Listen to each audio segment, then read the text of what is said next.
싱글레이디 싱글피플이 말하는 비혼의 세상 비욘세.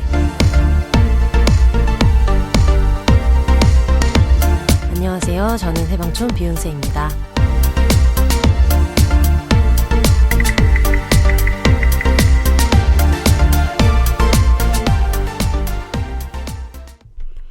안녕하세요. 3월에 처음으로 인사드리는 비욘세입니다.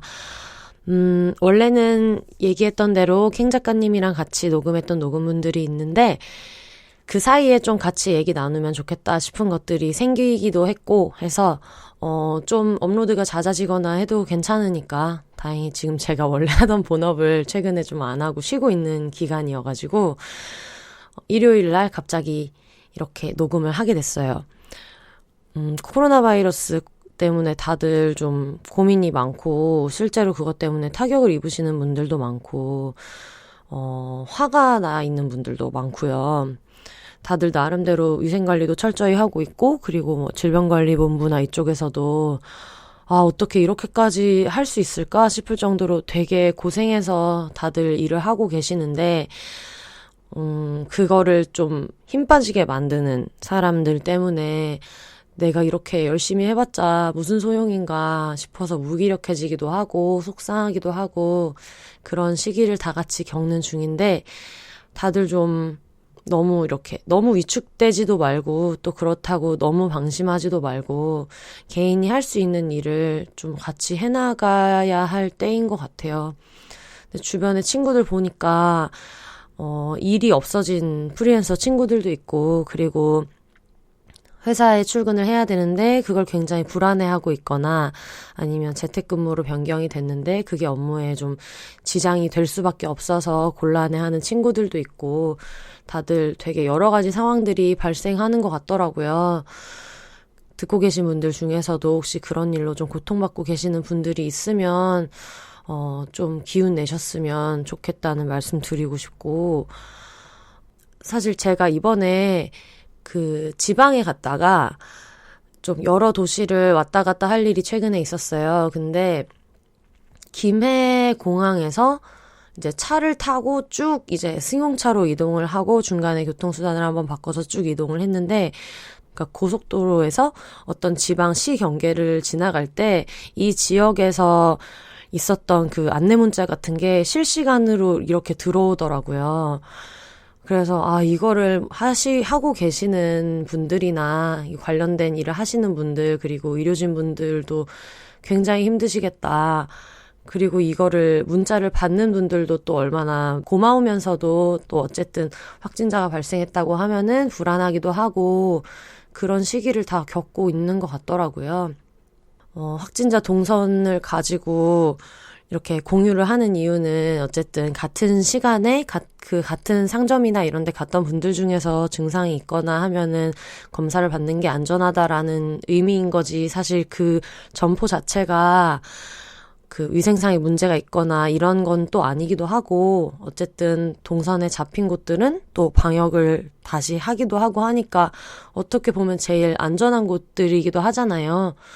그러니까 만약에 외출할 일이 있으시다면 불필요한 외출을 이렇게 만들어서 할 필요는 없지만, 그럴 때는 또 동선에 있어서 또 방역을 하느라 한 2, 3일 좀 휴업했다가 오픈한 곳에 좀 찾아서, 어쨌든 제일 최근에 방역을 한 곳인 게 확실하기는 하니까, 그런 식으로 좀 서로 도울 방법이 있으면 도와가면서 좀 이겨내는 것도 좋은 방법일 것 같아요. 그리고 마스크랑 손 씻고 이런 것들도 처음에는 제가 막 무서워서 내가 걸릴까봐 그런 마음으로 마스크 쓰고 손 씻고 이렇게 했던 것 같은데 요 며칠 이제 사람들 만날 일이 생겨가지고 몇 번 만나고 했을 때 이걸 겪어보니까 나 말고 이제 주변 사람들이나 아끼는 사람들을 아끼는 새로운 방식으로 최근에 시국이 그러니까 손도 열심히 씻는다든지 그런 것도 좀 중요할 것 같다는 생각이 들더라고요. 얼마 전에 카페에서 친구들이랑 이제 얘기하고 있을 때도 그런 관련된 알림 문자 같은 게 이제 오면 요즘 또 워낙 자주 들어오니까 특히 서울 같은 경우에는 다른 지역은 제가 머무르질 않아서 어떤지 모르겠는데 들어올 때마다 그냥 이거를 알람처럼 생각하고 일어나서 또 화장실 가서 손 씻고 오고 막 이거를 나름의 루틴처럼 그냥 하고 있거든요. 다들 좀 힘 빠지는 시기지만 좀 잘 이겨내셨으면 좋겠습니다. 다들 진짜 조심하세요. 건강 너무 중요하니까. 그동안에 들어왔던 뭐 댓글이라든가 이메일이라든가 이런 게 좀 있어서 놀랍게도 들어왔어요. 놀랍게도 댓글도 써주시고 이렇게 뭐 이메일도 심지어 여러분 이메일이 왔답니다. 너무 대단하지 않나요? 한 명 들을 거라고 생각했는데 한 명을 넘게 들었다. 뭐 누가 사랑을 담아서 여러 가지 방면으로 여러 아이디를 쓰신 게 아니라면 써주신 분들이 있어서 너무 감동했고요. 그 중에서 몇 개 소개를 해드릴게요. 한우땡땡님께서 비혼과 기혼을 나누어 서로가 맞다고 대립하는 방송이 아닌 비혼들의 다양성과 유쾌함에 초점을 맞춘 방송인 것 같네요. 다음 에피소드가 정말 기대되네요. 라고 하셨습니다. 우와, 감사합니다. 이거 되게 초반에 달렸던 댓글이어서 보면서 너무너무 감사하다 이렇게 생각을 많이 했어요. 근데 실제로 기혼인데 들으시는 분들 계시더라고요. 사실 저도 예전에 팟캐스트 들을 때 저랑 되게 다르게 살고 있는 친구가 좀 궁금해서 그 친구가 갖고 있는 직군이나 성향의 팟캐스트를 좀 들었던 적이 있었거든요. 이런 생각도 할 수 있구나, 이런 게 다르구나 느꼈던 적이 있어가지고 좀 비슷하게 들어주시는 기혼분들도 언제든지 환영하고 항상 사연이나 댓글이나 피드백 주시면 감사하겠습니다. 그리고 바람땡땡님이 그럼 미혼세랑 기혼세는 이라고 되게 장난처럼 이렇게 얘기해 주셨는데 미혼은 어쨌든 비혼에 요즘은 다 포함하는 분위기니까 기존의 미혼이라고 하던 분들은 요즘 다 비혼으로 같이 이야기하는 것 같고 그리고 선생님 기혼은 우리 기혼세 선생님들 얼마나 많습니까? 지금 기혼의 삶에 대해서 얘기하는 뭐 라디오라든가 지금 굉장히 많이 있잖아요. 애초에 비욘세가 탄생한 이유 자체가 우리 얘기는 도대체 누가 해주냐라고 해가지고 떠들고자 이렇게 한 것들이 많으니까 기혼의 이야기가 궁금하신 분들은 이제 방송 3사, 지상파 3사, 종편, 그다음에 넷플릭스, 왓챠, 라디오, 뭐 팟캐스트 여러 가지 경로를 통해서 기혼 이야기 신나게 즐기시기 바라고 또 요렇게 니네 얘기 너무 많지 않냐? 라고 했다고 해서, 했다고 해가지고 이제 이거 비혼들 또 이러면서 안 듣지 마시고, 기혼 얘기를 하다가 분명히 지루해요. 너무 많거든요, 비혼 얘기. 5조 5개 있기 때문에. 그럴 때마다 오셔서 비혼세 이야기 같이 들어주시면 아주 감사하겠습니다. 그리고 영혼의 노숙자 팟캐스트에서 광고 듣고 재미있겠다 했던 책을 비욘세님께서 써주셨다니 반갑고 신기하네요. 책 꼭 읽어볼게요. 팟캐스트도 너무 재미있고 기대됩니다. 응원할게요. 해주셨는데, 맞아요. 지금 그 팟캐스트에서 아마 이번 주 정도까지 광고가 나갔을 것 같은데, 난 슬플 땐 봉추물처를 썼어요. 여러 번 이야기 나왔던 것처럼. 그래서 되게 뭐 어디에서 접하셨든 반가워해 주셔서 되게 감사하고 어제 제가 그 동네에 좋아하는 단골집에 갔다가 서울앤소울이라고 해방촌에 있는 그 여행을 컨셉으로 한 와인바가 있는데 거기 이제 친구들이랑 갔다가 이 책을 읽고 계시는 분이 계셨던 거예요.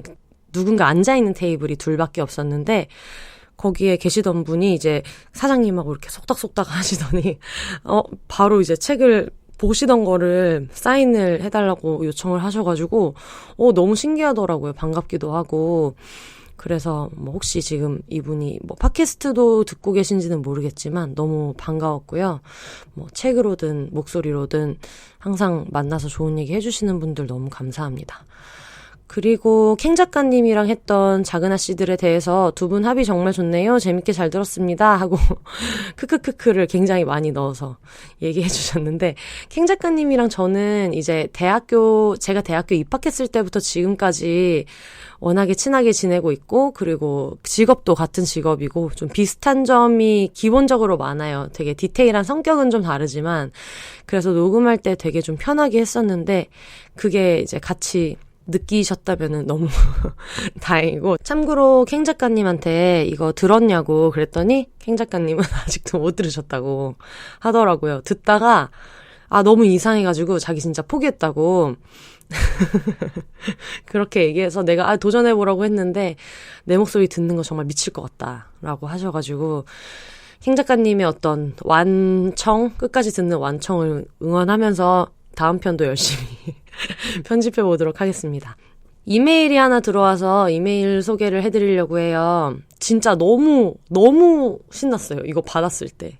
받고 이따가 얘기하겠지만 개인사로 좀 힘들 때 이거를 읽었는데 처음 들어온 메일이라서 너무너무 행복했고 되게 사랑을 담아서 보내주셔가지고, 저는 사실 팟캐스트를 되게 많이 듣고 좋아하는데도 직접 이거를 이렇게 댓글 같은 건 어쩌다가 쓰지만 이메일 써본 적이 없어서 너무 좋더라고요. 그래서 보내주신 난님 너무 감사합니다.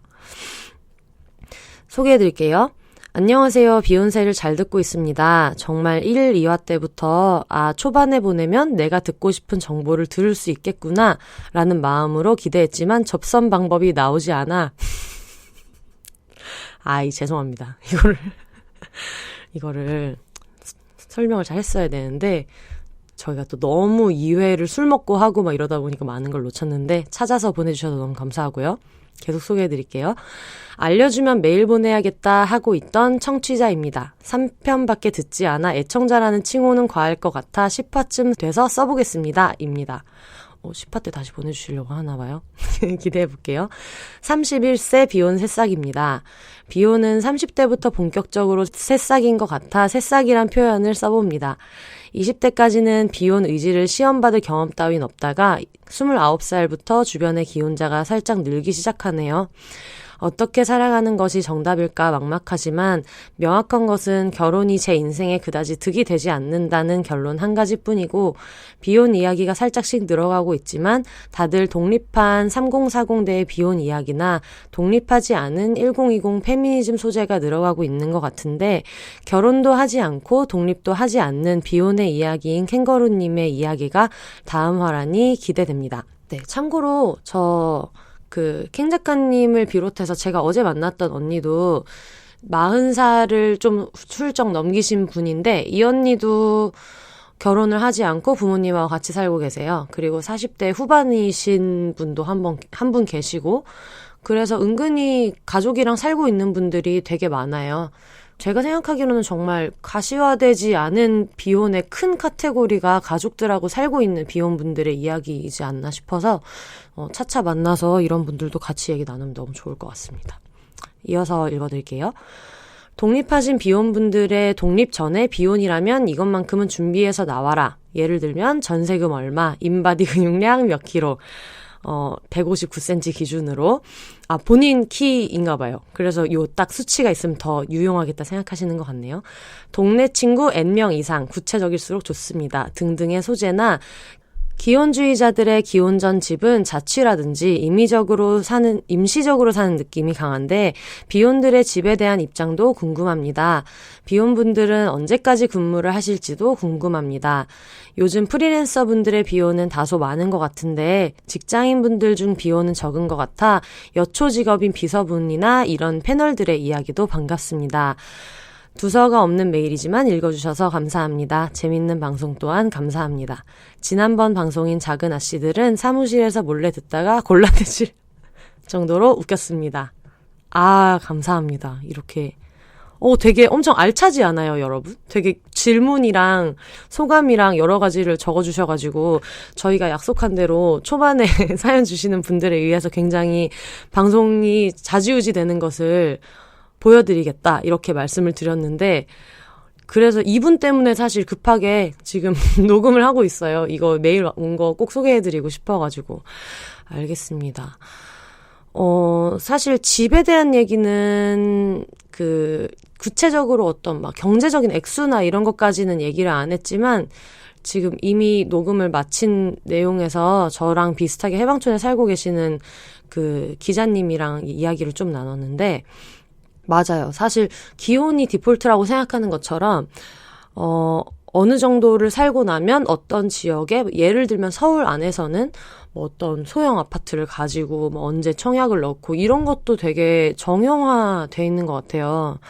근데 집을 쓰는 방식이라든지 이런 게 어쨌든 삶이랑 연관이 있는 거라 그렇게 안 사는 친구들이 되게 많거든요. 무조건 뭐 4인 가족을 기준으로 한 집의 모양과 어떤 형태에 맞춰서 살지 않는 분들이 많아가지고 그런 거를 많이 좀 얘기할 수 있으면 좋을 것 같고 그리고 실제로 제가 느끼기에 비혼이랑 기혼도 어떤 삶의 방식인 것처럼 주거에 대한 것도 그런 경우가 되게 많거든요. 예를 들면 저희 어머니 같은 경우에는 무조건 그 아파트 형식의 생활에 좀 익숙하신 분이고 그 아파트 그 단지가 갖고 있는 어떤 안전한 느낌이나 그런 거에 좀 익숙하신 분인데 저 같은 경우에는 사실 같은 돈이라면은 아파트보다는 빌라에서 사는 게 좀 익숙한 사람이에요. 저는 나오자마자 집 앞에 있는 뭐 조그마한 가게나 이런 게 있는 거를 좀 좋아하고 바로 이제 문 열고 나가면 바로 앞에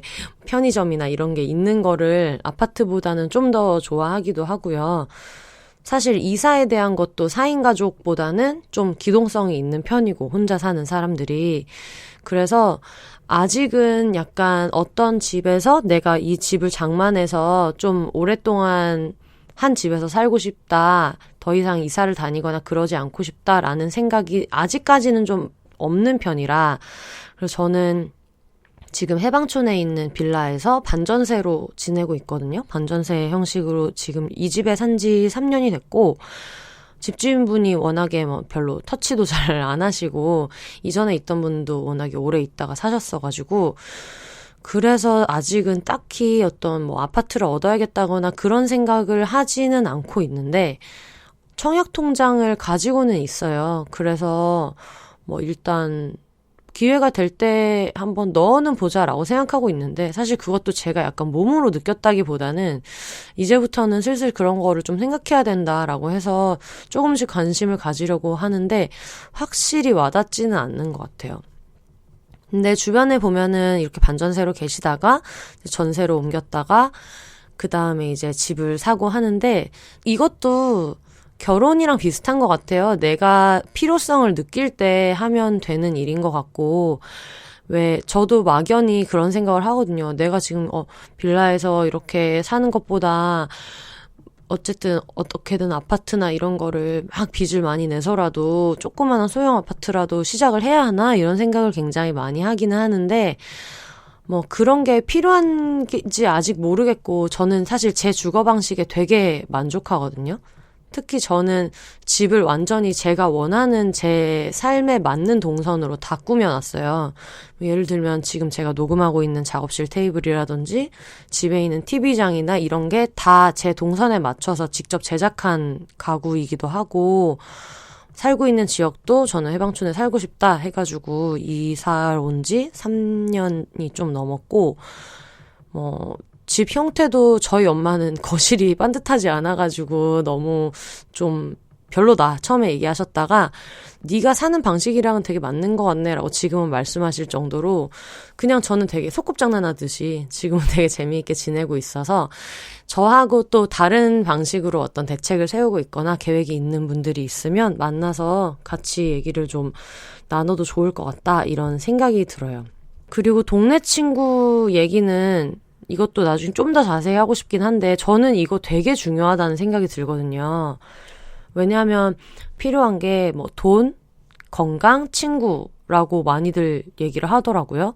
그리고 건강, 그리고 친구, 뭐 돈 이런 거를 그냥 한 방에 해결하는 방식으로 결혼을 생각하시는 분들도 뭐 요즘 점점 줄어들고는 있지만 없지는 않으신 것 같아요. 돈을 버는 것도 혼자 하는 것보다는 경제 공동체가 있는 게 좋아서 결혼을 하는 게 낫다라고 생각도 하고, 내가 아플 때 나를 케어해줄 사람도 있었으면 좋겠고, 그리고 더 이상 이제 친구랑 맨날 복닥복닥 놀기보다는 집에 갔을 때 같이 정말 동반자로서 누군가가 이제 있는 삶을 살고 싶다 해가지고 선택을 하시는 분들도 이제 계시니까, 그래서 아마 그렇게 얘기를 하는 것 같은데, 만약 대학교를 이제 다니신 분들이라면 대학교 시절을 지나고 나면 이제 그냥 아침에 일어나서 내 동선대로 놀기만 했는데도 친구가 생기는 일은 사실상 없다고 봐야 되잖아요. 그러다 보니까 특히 원래 내 친구들 놀던 친구들이 뭐 한 10명 있다라고 했을 때 그중에 결혼을 하는 사람들이 당연히 자연스럽게 생기는 거고, 그중에서 어떤 분들은 사람에 따라서 다르겠지만 결혼을 하고 나면 친구들을 만나러 나오는 게 조금 쉽지 않아지는 친구들도 좀 있더라고요. 뭐 어쨌든 예전처럼 밤 10시, 11시에 맥주 한잔 하자 해가지고 뛰쳐나올 수 있는 친구들은 자연스럽게 필연적으로 줄어들잖아요.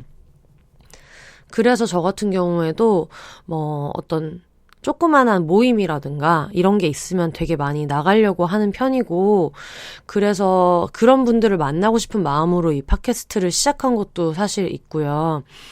뭐 동네 책방에서 하는 북토크 모임이라든가, 아니면 진짜 이 해방촌 어딘가에서 뭐 누가 안부를 물었는데 술 먹고 있다 하면은 저는 되게 그냥 강아지처럼 뛰어나가는 편이에요. 누가 불러줄 때. 가서 나가서 친해진 사람들이랑 또 건너 친해지고 해가지고 좀 자리를 만들고 이러는 것도 워낙 좋아하는 편이고요. 그래서 그런 노력들은 좀 필요한 것 같아요. 내 주변에, 내 집 근처에, 아니면 근처는 아니지만 같은 취미를 갖고 있거나 이런 사람들을 계속해서 만들어 나가는 게 실제로 되게 필요하고, 대학교 이후로 친구들이 많이 없는 거를 굉장히 가슴 아파하시는 분들이 엄청 많더라고요. 근데 자연스러운 거거든요, 그거는. 왜냐면 내가 사는 게 너무 바쁘고 아침에 일어나서 뭐 일하고 집에 들어오고 나면은 정말 기력이 없는데, 그러다 보니까 직장에 있는 사람들이랑 같이 놀러 다니겠다를 하지 않는다면 실제로 누구를 막 새로 만나는 게 당연히 노력이 필요한 일인 것 같아요. 그런데 겪어보니까 그렇게 해서 만나는 사람들이 되게 결이 잘 맞고 내 정신건강에도 되게 잘 맞고 그런 것도 있고, 저희 같은 경우에는 해방촌에 사는 1인 가구들이 있어요. 그리고 1인 가구가 아니라 부부인 경우에도 같이 친하게 지내고 사람들 만나고 이러는 걸 좋아하는 사람들이 좀 있어서 저희끼리 맨날 막 방어 같은 거, 특히 이게 계절마다 뭐 먹는 음식들이 여러 가지 있지만 여러분, 방어는 커야지 맛있는 거 아시죠? 중방어보다 대방어가 맛있는데 혼자 사는 사람들이 그런 게 좀 불리해요. 그래서 저희는 무슨 일 있을 때 방어 모임 하자. 생물 뭐 예를 들면 쭈꾸미 철이다. 그럼 사가지고 샤브샤브 해먹는 모임 하자. 이제 이런 얘기들을 이제 조금씩 야금야금 하고 있거든요. 그래서 그런 것들은 좀 필요한 것 같아서 지금 31살이시라면은 지금부터 만나는 친구들은 지금의 나님이랑 좀 이렇게 잘 맞는 취미를 가지고 만났거나 아니면 지금 말이 통해서 알게 된 친구일 확률이 높잖아요. 그런 사람들 만나는 거 굉장히 좋은 것 같고, 그리고 운동 하나는 있으면 좋은 것 같아요. 운동이 꼭 의무는 아니지만 아무래도 하면은 일상에 좀 루틴이 생기기도 하고 거기에서 누군가를 만날 수도 있는 거고 해서 네, 그런 것도 좋을 것 같아요. 그리고 이 난님이 얘기해 주셨던 앞으로의 비혼의 삶의 얘기에 꼭 들어갈 내용 같기도 하고, 그리고 이게 저한테 되게 최근에 일어났던 일이 하나 있어서 거기에서 느낀 거를 좀 이야기를 하고 싶어요. 저희 할머니께서, 이번 주, 그러니까 지난 화요일에 별세를 하셨어요. 그래서 할머니께서 돌아가셨고, 많은 분들이 되게 위로도 많이 해주시고 마음도 써주셔서 너무 감사드리고, 지금 이걸 듣고 계시는 분들 중에서도 어떡해 뭐 너무 속상하겠다 하고 생각하시는 분들, 네, 그냥 제가 미리 추측해서 다 너무 감사드리고요. 할머니는 길지는 않지만 짧지도 않은 시간 동안 조금 고생하시다가 다행히 할머니를 아끼는 사람들이 좀 있는 상황에서 같이 모두가 지켜보는 가운데 눈을 감으셨고, 그래서 저희 나름대로는 뭐 각자의 이거를 극복하는 시간이나 방식에서 좀 차이가 있을 거예요. 아마 속도의 차이는 있겠지만 저희 가족들은 나름대로 그래도 되게 좀 평안하게 잘 가셨다. 너무 이것보다 더 많은 고생을 하지 않고 가셨고 가족들이 있어서 굉장히 다행이었다라고 서로를 위로하고 지금 열심히 이겨내고 있고요. 그 이야기를 하고 싶었던 건 아닌데 아무래도 집안에 이런 경조사가 있을 때 비혼으로서 특히 비혼 여성으로서 다들 고민을 좀 많이 하시게 될 것 같아요. 저는 이런 거를 전혀 생각을 하지 않고 있다가 이런 큰일이 한번 생기니까 내가 이거에 대해서도 사실 한 번쯤 고민을 해봤어야 하는 일이었구나라는 생각이 들더라고요.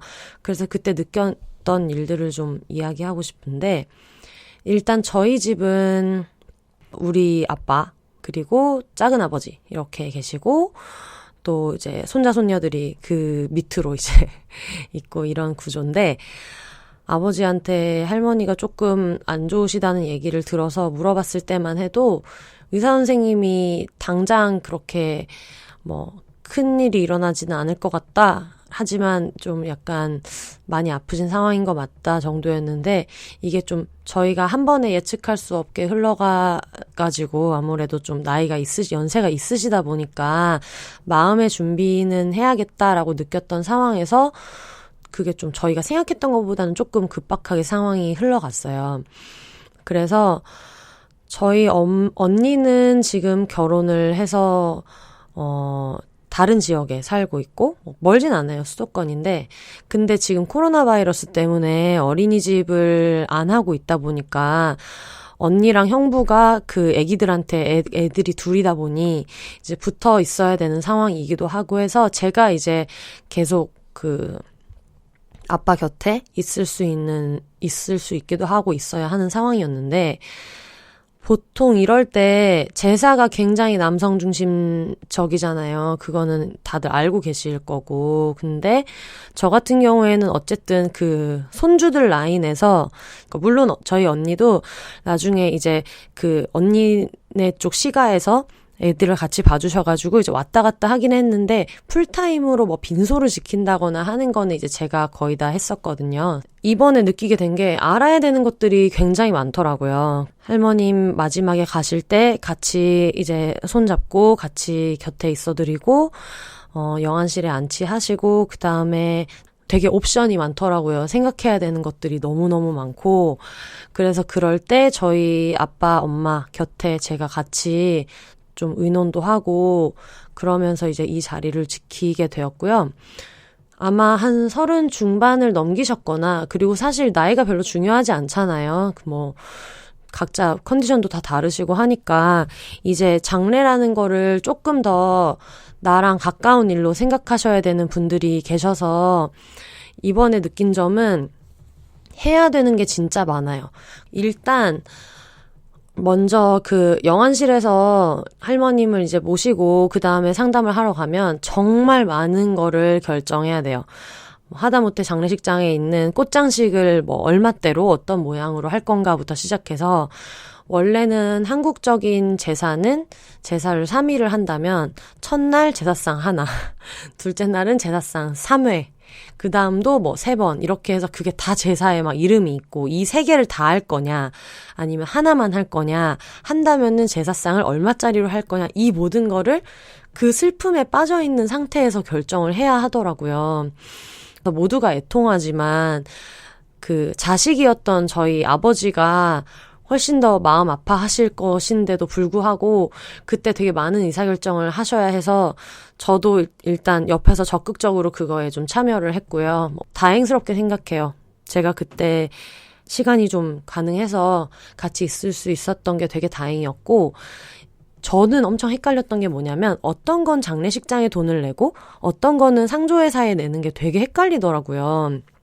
근데 다행히 저희 이제 아버지가 가입을 해놓으셨어서 좀 다른 귀찮은 것들이 한 번에 이제 해결되는 것들이 좀 있었고, 대신에 이제 그만큼 비용은 나가는 거니까 각자가 선택하셔야 되는데, 아주 쉽게 얘기하면 장례식장에서 들어가는 뭐 제사상이라든가 그리고 손님들한테 나가는 음식이라든가 이런 것들은 상조회사가 아닌 장례식장에서 제공하는 것들이 많아요. 그러니까 당연히 장례식장에 연결된 업체가 하는 거라서 고를 수 있는 폭이 막 많지는 않지만 어쨌든 그 중에서도 반찬이나 국이나 이런 것들을 골라야 되는 게 많아가지고 그거를 이제 쭉 고르고 나면 이 담당자가 나가시면은 그 다음에는 뭐 꽃을 어떻게 올릴 거냐, 꽃장식을 뭐 얼마짜리를 할 거냐 이런 거를 또 한동안 의논을 하고 이런 식으로 이제 여러 명의 담당자들이 아버지를 포함한 이 좀 전에 그 가족을 이룬 분들한테 이렇게 결정을 좀 요구를 하시더라고요. 너무 당연한 거죠. 지금 빨리 해야 되고 당장 뭐 오늘 이후로 이거를 차려야 되니까. 그래서 그렇게 해서 그분들이 몇 가지를 결정하고 나가면 그 다음에 이제 상조회사가 들어와서 상조회사의 패키지 안에 포함된 게 정확히 어떤 거고 어떤 것들을 더 정하셔야 하는지 이런 것들을 이제 알려줘요. 그래서 저희 아버지가 가입돼 있는 곳은 관이 들어가서 저희는 이제 화장을 하는 걸로 정해놓은 상태였는데 화장장이랑 그 다음에 이제 안치할 곳으로 같이 가는 이 버스 화장장까지는 리무진 한 대가 앞에 영정사진이랑 이제 저희 할머니하고 같이 가는 거고 그 뒤에는 가족들이 타는 35인승 버스 이런 것들이 포함돼 있고 그 할머니를 좀 이렇게 깨끗하게 해드리고 그 다음에 관에 안치를 같이 해드리고 이런 것들도 좀 복을 비는 것들이나 가족들이 쓴 편지 같은 거를 관에 같이 넣어서 할머니하고 같이 이렇게 관에 안치해드리는 것들이나 그리고 거기까지 동행하는 뭐 운전기사분들 이런 것들이 다 상조회사의 패키지에 포함이 되어 있었고 이거는 회사마다 다른데 이제 제가 본 것들을 같이 공유해 드리는 거예요. 그리고 음식은 장례식장에서 하지만 그 음식을 이제 대접하는 인력은 상조회사에서 나오더라고요. 그래서 좀 약간 소프트웨어적인 부분, 그리고 장례식장 안에서 벌어지지 않는 것들은 상조회사가 담당하는 그런 이제 형식을 가지고 있었어요. 그래서 이거를 이번에 좀 알게 돼서, 나중에 이제 나도 뭐 되게 여러 가지를 직접 해야 되는 입장의 어른이니까 이거는 앞으로도 좀 알아둬야 되겠다라는 생각이 들었던 게 제 직계 가족들 중에서 특히 제 할머니, 할아버지들 중에서 처음으로 이제 가신 거는 저희 엄마 쪽, 엄마의 아버지, 할아버지께서 먼저 돌아가셨었는데 그때는 제가 고등학교 3학년이라 뭔가 제가 뭐를 할 수 있는 경황이 있거나 이렇지는 않았어요. 그러니까 성인이 되고 나서 처음으로 맞은 어떤 상이었던 셈인데 사실 비혼으로 산다는 게 내가 한 나의 삶의 방식을 이렇게 정한 거고 그리고 그게 어떤 다른 사람과의 관계나 이런 것보다 내가 스스로 정한 거여서 그냥 그렇게 살면 되는 되게 소소한 일이다라고 생각을 할 수 있는데 제가 33, 4 지나고 나서 바뀐 거는 내가 비혼 여성으로서 사는 거에 대해서 가족들도 이 삶의 방식을 같이 인정하고 그거를 공유하는 과정도 굉장히 좋다는 생각이 많이 들었어요. 그런데 아무래도 장례나 어떤 그런 경조사 같은 것들이 내 파트너, 특히 남성 파트너와 함께 같이 겪거나 아니면 남성 파트너에게 되게 많은 상당 부분을 위임하고 그 사람이 좀 많은 것들을 책임지고 이끌어 나가는 시기라고 생각을 하는 경우가 되게 많은 것 같아요. 왜냐하면 그런 관혼상제 같은 게 너무 유교적이고 남성 중심적이기 때문에 이거를 굳이 내가 알 필요가 없고 어쨌든 나중에 내 장래의 남편이 혹은 내 현재의 남편이 알아서 하게 되는 거고 또 거기에 여성의 그 기회가 주어지지 않는 경우도 당연히 있으니까 사실 그걸 잘못된 생각이라고 하기도 좀 어렵고요. 언젠가부터 그냥 저 혼자만의 투쟁은 아니지만 제 나름대로 해왔던 어떤 운동 같은 거는 기회가 될 때마다 나는 결혼 계획이 없다는 거를 이야기하는 것이었거든요. 그러니까 명절에 누구를 만났을 때나 이랬을 때도 좋은 사람 만나야죠 라든가 나중에 어떻게 되겠죠 막 이렇게 이야기를 귀찮아서 하던 시절이 있었지만 어느 순간부터는 내가 정한 삶의 방식에 대해서 가족들이 알아야 할 의무가 있고 그리고 나도 가족들이 다 같이 모인 장소에서 나의 존재라는 게 어떤 사람인지를 좀 명확히 알리는 게 중요하다는 생각이 들더라고요. 왜냐면 나도 명절에서 어떤 중심을 차지하고 명절을 즐기는 일원이 될 권리가 있는 거고, 가족들도 그냥 나의 삶을, 얘는 이렇게 정확하게 정한 아이구나 라는 걸 느끼고 거기에서 제 일상 이야기를 듣는다든가 업데이트를 좀 들어본다든가 하는 게 의미 있을 거라는 생각이 들어서 그렇게 굉장히 많이 해왔는데, 이번에 장례를 치르면서 그거를 정말 몸으로 많이 느꼈던 것 같아요. 일단 장례 자체는 굉장히 성차별적이에요. 여러분들 아시겠지만 저희 집 같은 경우에는 이제 아들 둘이 있었고 제일 나이가 많은 사람이 저희 아버지였고 그랬기 때문에 뭐 저희 아빠가 어떤 사람의 뭐 순서나 이런 거를 되게 따지지 않고 상주가 되었다거나 그런 게 저희 집에서는 다행히 전혀 일어나지 않았는데, 그렇지 않은 경우도 있잖아요. 상주가 돼서 내가 앉지를 못하고 내 남편이 거기에 상주로 앉아있는 것을 본다든가, 아니면 뭐 그거를 한 대를 건너뛰어가지고 별로 그렇게 친밀하지 않은 가족이 더 제사를 할 때 나보다 더 가까운 위치에 있어서 고인한테 인사를 한다든가 이런 것들이 종종 벌어지는데, 되게 남성 중심적인 유교 문화의 어떤 결정체 같은 게 이제 장례식인데, 제가 비혼이기 때문에 그 장례 절차를 동의하지 않는 것과, 그리고 가족에게 특히 이 장례는 아빠의 장례잖아요. 자녀로서 아빠가 하고 있는 장례인데 그거를 약간 이 형식에 대해서 왈가왈부하는 거는 굉장히 좀 다른 문제여서, 특히 할머니께서 얼마 전에 이제 바로 돌아가시고 나서 그 예를 좀 갖추고 싶은 마음을 가족으로서 함께하고 싶은 마음이 있었어요. 저랑은 그냥 별개로. 그래서 저희 할머니 굉장히 유교걸이셨기 때문에, 그리고 저희 아빠도 흔히 말하는 장손으로서 그 의무를 굉장히 좀 무겁게 생각하고 있던 사람인데, 그거에 대해서 좀 충돌하는 때가 실제로도 많이 있었지만, 이 장례 과정에서는 지금 이 가지고 있는 틀 안에서 비혼 여성으로서 내가 가진 내 철학을 가지고 나의 방식으로 아빠를 도와드리고 할머니를 좀 경건하게 보내드리고 싶은 마음이 있었어요. 상주의 자식으로서 내가 상주다라고 생각을 했고, 그거를 장례식장에서 계속 보이려고 노력했고, 아빠의 자녀로서 내가 여성이지만 절대로 어떤 남자 뒤에 설 이유가 없다라는 거를, 그 원칙을 지키면서 저희 아버지도 저의 그 원칙에 대해서 존중하고 계시고요. 그래서 그거를 되게 시골에서 오신 뭐 어르신분들이나 이런 분들이 있었지만 그거랑 개의치 않고 저의 방식으로 같이 할 수 있었는데, 일단 소복은 안 입었고요. 제가 평소에 입는 옷이나 이런 거에서 좀 소복이 편하다고 느끼지도 않았고, 그러다 보니까 저는 제가 항상 가지고 있었던 그냥 검정색 수트를 입고 그 상의 모든 절차를 같이 했고, 근데 그 완장은 안 주시더라고요. 남자는 완장이고 여자는 머리에 리본을 꽂아야 되는데, 제가 머리가 이렇게 커트머리라 이렇게 꽂히지가 않아요. 핀이 예쁘게. 그래가지고 이거를 저는 완장 주시면 안 되나요? 라고 했는데 여자라서 안 된다는 얘기를 들었어요. 근데 그게 만약에 그냥 바깥에서 얘기하고 그냥 사무적인 얘기를 할 때 그러셨으면은, 저는 근데 완장으로 주셨으면 좋겠어요. 핀이 약간 저한테는 좀 어색하고 그러네요. 라고 했을 텐데, 이게 제사 중간에 이제 어떤 절차로서 배부하는 그 형식이 있어서 거기에서 뭔가 그거를 뭐 이렇게 옥신각신 하는 거는 적합하지 않다고 생각이 돼서 리본을 주시는 대로 받아가지고 제 수트 기세에 꽂고 이거를 진행을 계속 했고요. 그리고 빈소를 지킬 때도 저희 아버지가 너무 거의 이틀 동안 밤을 새셔가지고 새벽에 그걸 계속 앉아서 밤을 새실 수 있는 상황은 아니었어요.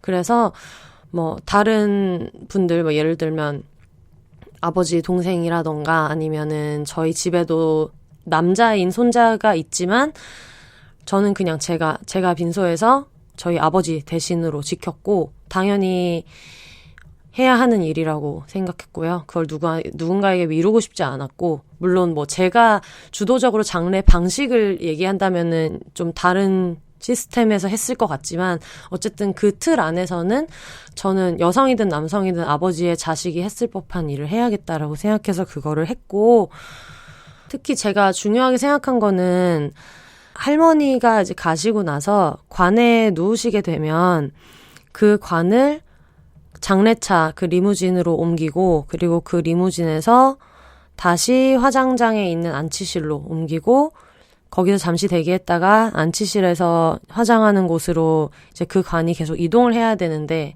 그거를 운구라고 해요. 다들 거의 다 아시겠지만 이렇게 관이 있고 그거를 6명 정도의 수트 입은 혹은 상복을 입은 남성이 들고 옮기고, 이제 맨 앞에는 뭐 손자나 제일 어린 친구나 아니면 되게 친밀했던 사람이 앞에 영정사진을 들고, 그 뒤는 이제 그런 아들들이 모시는 느낌으로 운구를 많이 하는데, 저한테 중요했던 거는 무조건 운구는 내가 맨 앞에서 하겠다라는 거를 처음부터 끝까지 이야기를 했고, 그거에 대해서 제가 뭐 이렇게 하면 안 될까요? 라고 허락을 받는 방식이 아니라, 저는 저희 아버지 자식이라서 제가 운구를 하기로 정했고, 그동안 운동을 해왔었던 것들을 되게 잘했다라고 생각한 그 몇 가지 순간 중에 하나가 그거였어요. 그거를 충분히 할 근력도 있었고, 그리고 뭐 신장이나 이런 게 안 맞는다면은 약간 다른 분들과의 밸런스 때문에 자리를 바꾸거나 뭐 이렇게는 할 수 있었겠지만,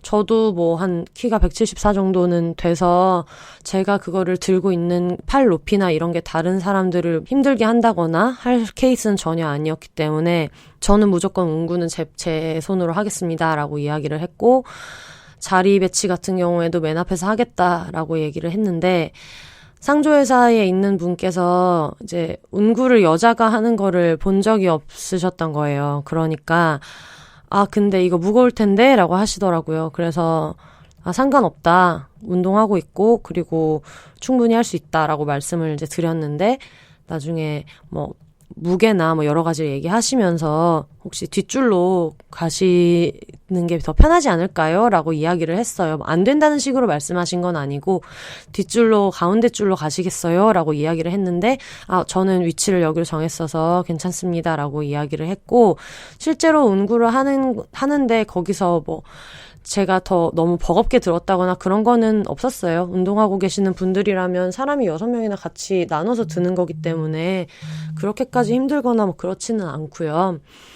그거를 아버지 앞에서 이렇게 했던 게 저한테는, 저희 아빠한테 되게 위안이 되겠다라는 생각도 들었고, 아주 솔직히 얘기하면 저희 할머니가 말씀드렸잖아요. 저희 할머니 되게 유교걸이여가지고 손녀들보다는 남성의 손자를 좀 더 예뻐하시고, 사실 좀 티나게 그런 게 좀 있으셨는데, 물론 그게 나중에 사시면서 중간부터는 아니구나 막 이렇게도 얘기를 하시긴 하셨는데, 제가 되게 어릴 때는 할머니가 좀 그렇게 생각하셨던 거를 알고 있었기 때문에, 그런 할머님이 가실 때 뭐 아빠의 딸인 제가 우리 가족을 대표해서 선두에 서는 게 저한테는 굉장히 중요했고요. 그게 아빠한테도 위안이 될 거라고 생각했고, 뭐 할머니한테도 그럴 수 있겠다는 생각이 들어서, 물론 운구를 못한다고 해서 충분히 애도하지 않는다거나 어떤 역할을 하지 않는다는 의미가 전혀 아닌데, 저한테는 그냥 개인적으로 그게 되게 중요한 문제였던 거죠. 그래서 그렇게 하기로 했고, 나중에 그러고 나니까 상조회사에 있는 분도 그거를 좀 알아보시는 것 같더라고요.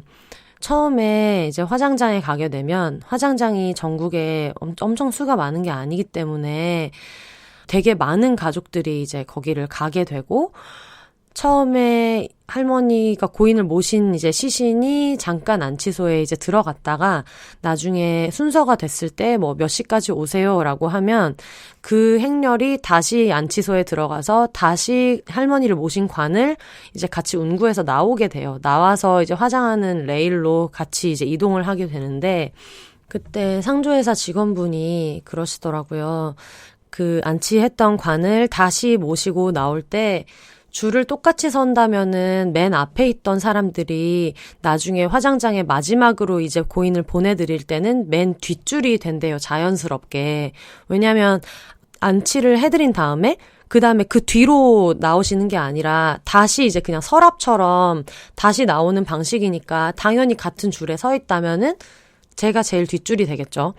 그래서 상조회사 직원분께서 여기 계시면 이번에는 뒷줄이 되는데 앞으로 자리를 옮기셔야 되겠네요 라고 얘기를 감사하게 해주시더라고요.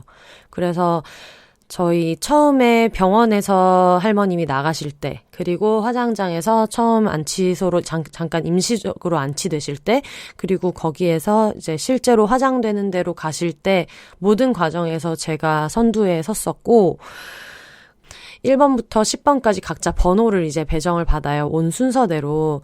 그래서 화장을 할 때 2시까지 오시면은 안치돼 있는 관을 모셔서 나가도록 하겠습니다. 라고 하면 2시에 한 10개 팀이 와가지고 그 맨 앞에 있는 분이 영정을 들고 이제 운구하실 분 6명, 그리고 나머지 가족들이 뒤에 쫙 이렇게 서거든요. 근데 거의 10팀의 가족이 있었는데 그 중에서 운구하는 행렬에 여성이 있는 가족이 저희 집밖에 없었어요. 그래서 마스크를 썼으니까 저 사람은 여자 같은데? 라고 하면서 보신 분들도 좀 계셨고, 심지어 뒤에 따르는 행렬이 남성들이 있는데도 맨 앞에 여자가 있으니까 그걸 보고 저 사람은 여자네? 하고 보는 분들이 상당히 많이 계셨거든요. 어떻게 보면 그거를 그날 지켜보신 분들은 나중에 어떤 이런 거에 대한 장래에 대한 얘기가 나올 때 요즘은 여자도 그냥 운구할 수 있는 팔힘이 있으면은 하던데? 라고 이야기할 수 있지 않을까라는 생각이 들더라고요. 실제로도 그렇게 해서 운구하셨을 분들이 있지 않을까라는 생각이 들어서 저한테는 여러모로 이 장래에서 제가 뒤로 물러나지 않고 앞에서 그 모든 과정을 함께한 게 되게 큰 의미가 있었어요. 그래서 친구들하고 이제 이야기를 나누면서 우리가 장례 절차에 대해서 이제 좀 알아야 될 것 같다. 유교적인 절차를 거치지 않을 거라면 어떻게 할 건지를 지금부터 좀 설계를 해야 할 필요가 있을 것 같고, 30대 중반이 됐으니까.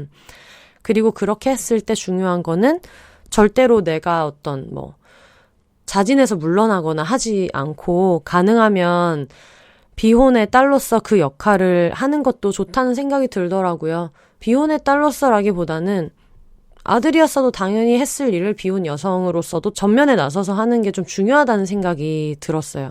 물론 집마다 구도가 다르고 형태가 다르니까 어떻게 하실지 모르겠지만 저는 좀 귀찮기는 해요. 매번 명절에 굳이 가서 결혼 얘기가 나올 때 그때마다 항상 나의 생각을 이야기하고 계속해서 얼굴을 비추면서 이렇게 쏟아지는 질문 같은 거에 대해서 좀 답을 하고 이러는 게 처음에는 좀 귀찮고 이렇기도 했는데 어느 순간부터 저희 가족들도 그거를 되게 잘 받아들이고 있고, 저희 엄마 아빠는 받아들인 지 너무 오래됐는데 다른 이제 친척들도 그거에 대해서는 전혀 어떤 의심이 없거든요. 저렇게 사는 애도 있구나라고 받아들일 정도가 됐어요.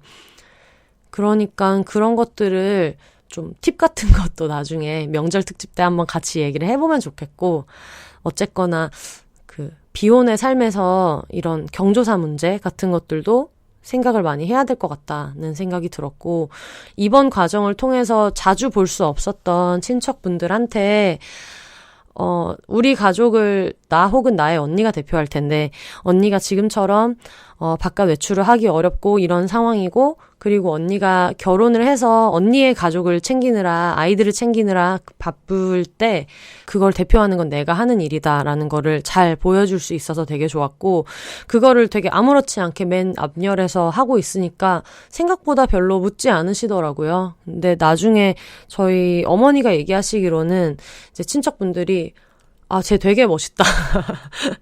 되게 멋있다. 약간 못 본 그림이라고 생각을 하셨어서 그랬던 것 같아요. 저기서 수트 입고 가서 이렇게 하는 게 멋지다.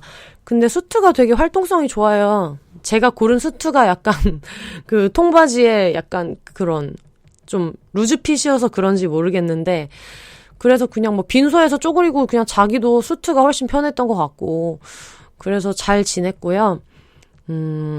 어떤 삶이나 죽음에 대해서 생각을 되게 많이 해본 계기가 된 것 같아요. 그리고 이런 가족의 큰 행사를 포함해서 앞으로 나는 혼자 살기로 마음먹은 여성으로서 어떤 것들을 지금부터 생각해 나가면 좋을까? 이런 생각을 좀 많이 하게 됐고요. 그리고 저희 엄마 아빠랑 예전에 장례식 준비를 계획을 짜보자 이런 얘기를 한 적이 있어요. 제가 한 번씩 가족들이랑 술 먹으면은 갑자기 꽂힌 질문을 막 하고 이럴 때가 있는데, 그 당시에 저희 이제 아버지는 아빠가 맨날 USB에 모아놓는 음악이 있는데 있거든요. 아빠 좋아하는 그 아빠의 최애 뮤지션들 음악이 있는 게 있고, 그리고 아빠가 사진 찍는 걸 좋아해서 뭐 저나 가족들 사진 이런 거를 맨날 찍어놓고 강제로 슬라이드쇼로 보게 하고 이런 게 있는데, 가능하다면 그걸 틀 수 있으면 좋겠다라고 하셔가지고, 피치 못할 사정이 아니라면 충분한 시간이 주어진다면 그런 것도 되게 좋겠다라는 생각이 들었고, 저희 어머니 같은 경우에는 아직 구체적인 이야기를 하시진 않았지만 그 얘기를 한번 하시더라고요. 소복을 입는 게 처량해서 싫다. 그러니까 이번 장래 훨씬 이전에 한 1, 2년 전에 하셨던 얘기인데, 소복을 입는 게 너무 초라해서 싫다라고 하시면서 저희 엄마 약간 사대주의 있으셔가지고 원피스를 입었으면 좋겠다. 외국 여자 배우들처럼 왜 있잖아요. 묘소 가면은 막 이렇게 삐뚤어진 예쁜 모자 쓰고 막 이런 게 되게 어쨌든 영화니까 멋져 보이잖아요. 그렇게 했으면 좋겠다라고 하시면서 또 그 와중에 저희 어머니 저의 외모 이야기하는 거 좋아하시니까 혼세는 엉덩이가 크니까 저희 엄마가 얘기하시는 후레 아치마, 허리까지는 딱 붙고 이렇게 밑에서 팍 퍼지는 조금 무릎 밑으로 내려오는 그런 치마 있잖아요. 후레아 치마에 검정색 원피스를 입었으면 좋겠다라고 하셔가지고 제가 이 와중에도 그런 스타일과 옷을 지적해야겠냐라고 웃으면서 얘기하고, 근데 뭐 마지막이면 당연히 들어줄 수 있지라고 얘기했던 적이 있는데, 저희 어머니가 이번에 그 바지 수트 입은 거 보시고 너무 멋있다고, 그거 입으면 되겠다고 하셔가지고 그런 식으로 조금씩 그런 이야기들을 좀 해나가고 있어요. 그래서 어떻게 생각하면 되게 슬픈 이야기이기도 하지만 뭔가 가족의 미래를 일원으로서 같이 이야기해나가는 것도 되게 재밌더라고요. 그래서 뭐 가족마다 캐릭터가 되게 좀 많이 다른데 저희 집은 좀 말이 많은 사람들이라 저희 집 캐릭터에는 되게 걸맞는 활동이어서 그런 식으로 좀 해나가고 있습니다. 그리고 말 나온 김에 이런 상조회사도 좀 성평등한 가치를 중요하게 생각하는 상조회사가 생기면 좋겠다는 생각이 되게 많이 들더라고요. 왜냐면 원래 그동안 있었던 것들은 당연히 남성 위주, 여성은 그 뒤, 그리고 막 학렬이라든가 이런 거를 따질 때도 되게 좀 현실성이 없는 것들이 많은데, 아무래도 지금 저희 아버지 세대, 저희 아버지가 60 거의 중반을 넘기셨으니까 저희 아버지 세대의 이제 고객을 타겟으로 하다 보니까 그런 것 같은데, 어떤 대단히 혁신적인 장래의 형식을 빌리지 않더라도 그래도 상주는 어느 분이시냐라든가 운구는 누가 하실 건가요? 뭐 집안에 남성분 계신가요? 라든가 그 모든 질문들도 그렇잖아요. 당연히 여성이 앞설 수도 있고 고인에게 인사를 하는 과정에서도 뭐 아들 먼저 누구 다음 이게 아니라 어떤 순서로 할 건지를 가족들이 좀 정할 수 있게 해준다든가, 그리고 완장이랑 이런 머리핀으로 남녀를 구분한다거나 이런 것도 좀 신경 쓰지 않는 회사가 있으면 좋겠다는 생각이 들었어요. 심지어 저희는 이제 절하는 것도 보통 사람들이 잘 모르잖아요. 그러니까 도움을 주려고 하신 거기는 한데, 남자분들은 손을 오른쪽에 올려서 포개시고 여자분은 왼손으로 포개세요라고 하는데, 그 모든 게 이제 저는 지금 제가 살고 있는 계속 살아온 룰이랑은 아무래도 좀 달라서 조금 혼란스러운 느낌을 많이 가졌거든요.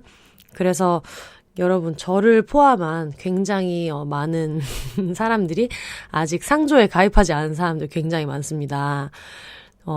이런 성평등한 장래 문화를 선도하는, 그리고 그거에 맞춰서 가족이 가는 길을 함께 해줄 상조 회사를 누군가가 어떤 그림을 그리고 계시다면은 일단 저는 무조건 가입을 할 것이고요. 주변 사람들한테도 꼭 가입을 하라고 할 테니까, 제가 알기로 아직 대한민국에 성평등한 가치를 추구하는 상조회사 없는 것으로 알고 있기 때문에 이건 대목이다. 여러분, 이거 대목입니다. 꼭 한번 도전해보시고, 이런 데가 만약에 있거나 하다면은 우리 이런 정보 좀 공유했으면 좋겠어요. 같이 좀 알았으면 좋겠고, 하여튼 대단한 사업 아이템 하나를 또 이런 식으로 알려드립니다. 나중에 실제로 이런 데가 생겼다고 해도 그거 비욘세에서 제가 먼저 말한 건데요 라고 한다거나 하지 않을 테니까, 여러분 이 아이디어는 오픈소스다 생각하시고 누군가 꼭꼭 제발 만들어주시면 정말 좋을 것 같아요.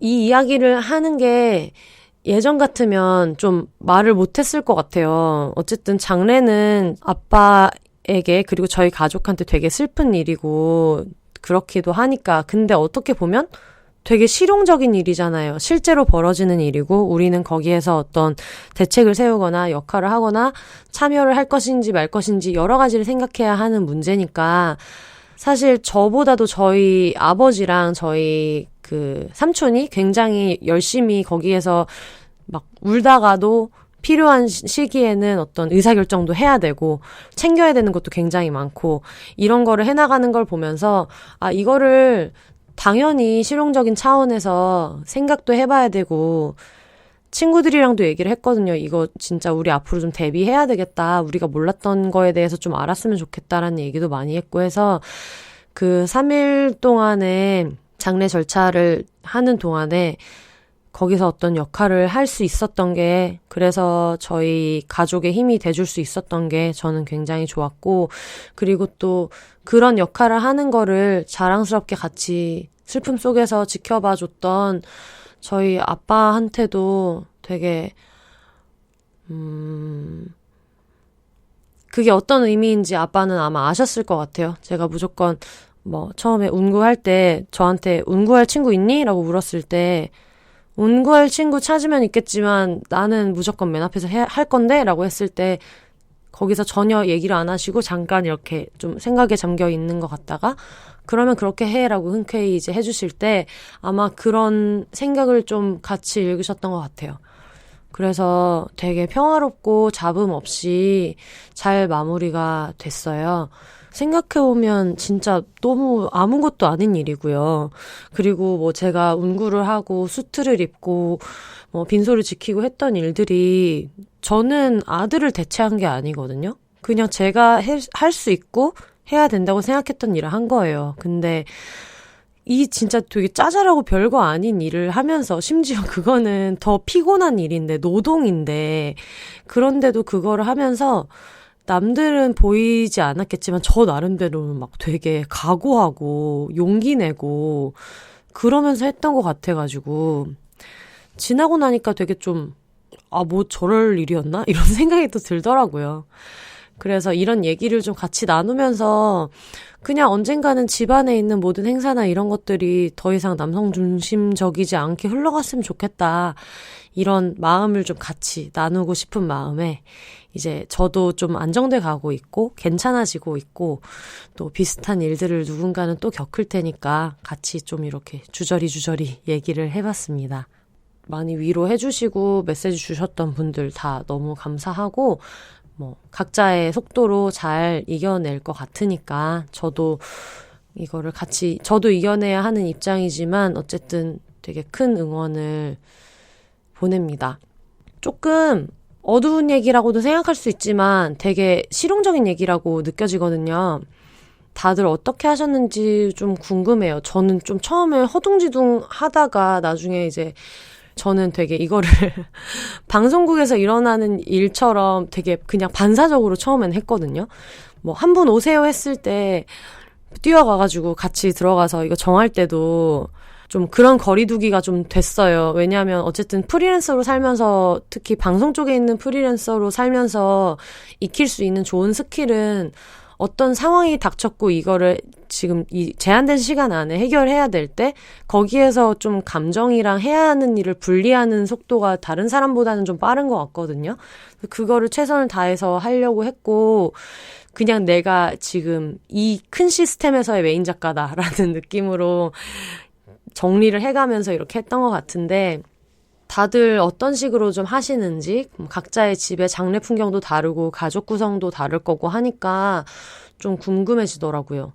그래서 여러분들 그런 얘기 있으면 같이 나눠주셔도 너무 좋을 것 같아요. 이메일은 항상 알려드리는 대로 beyonces@gmail.com behonses@gmail.com이고요. 인스타그램 그리고 트위터 다 비욘세즈 BEHONSES로 DM이나 여러 가지 이야기 보내주시고 인스타그램이나 트위터에 특히 트위터는 해시태그를 안 해도 볼 수 있을 거고 인스타그램 같은 경우에는 해시태그를 넣어야지 검색할 수 있겠지만 비욘세 많이 언급해서 이야기해 주시면 저도 그중에서 막 같이 하고 싶은 이야기들 잘 확인하고 다음에는 더 재미있는 에피소드로 만들어 보도록 하겠습니다. 큰 이변이 없으면 캥 작가님의 부모님이랑 살고 있는 비혼 이야기 같이 나눠보려고 해요. 그리고 그 사이에라도 뭔가 전하고 싶은 얘기나 그런 것들이 생긴다면 언제든지 편하게, 아직은 정기적으로 언제 업로드 같은 거를 정하지 않았으니까 같이 좀 나누면 좋겠습니다. 네, 여러분 손 잘 씻으시고 마스크 잘 쓰시고요. 지금 다들 힘든 기간이지만 같이 여러 가지 각자의 방식으로 잘 이겨내실 수 있으면 좋겠습니다. 오늘 하루도 잘 보내시고요. 지금까지 들어주셔서 감사합니다. 혼자 사세요.